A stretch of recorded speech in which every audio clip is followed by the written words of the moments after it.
ഇത് അലോഘ. ലോകം ഇന്നവനെ സ്നേഹത്തോടെ പീസ് ഡോഗ് എന്ന് വിളിക്കുന്നു.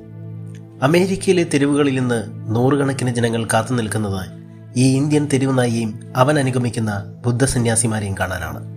സമാധാനത്തിന്റെ സന്ദേശവുമായി നീങ്ങുന്ന ആ സംഘത്തിന് ഇന്ന് അലോഘ വെറും ഒരു നായയല്ല, മറിച്ച് സ്നേഹത്തിന്റെ ഒരു വലിയ അടയാളമാണ്. 2022 അമേരിക്കയിലെ ഹൂസങ്ടോ വിപാസന ഭവന സെന്ററിലെ ബുദ്ധസന്യാസിമാർ ലോകസമാധാനത്തിനായി ഒരു പദയാത്ര ആരംഭിച്ചു. ഇതിന്റെ ഭാഗമായി അവർ ഇന്ത്യ സന്ദർശിച്ചപ്പോഴാണ് കൊൽക്കത്തയിലെ തെരുവുകളിൽ നിന്നും അലോഘ അവരോടൊപ്പം ചേരുന്നത്. 112 പകൽ നീണ്ടുനിന്ന ആ യാത്രയുടെ 6ാം ദിവസം മുതൽ അവൻ നിഴലായി കൂടെ കൂടി. സന്യാസിമാർ അവനെ പാലി ഭാഷയിൽ വെളിച്ചം എന്നർത്ഥം വരുന്ന അലോഘ എന്ന് പേരിട്ടു.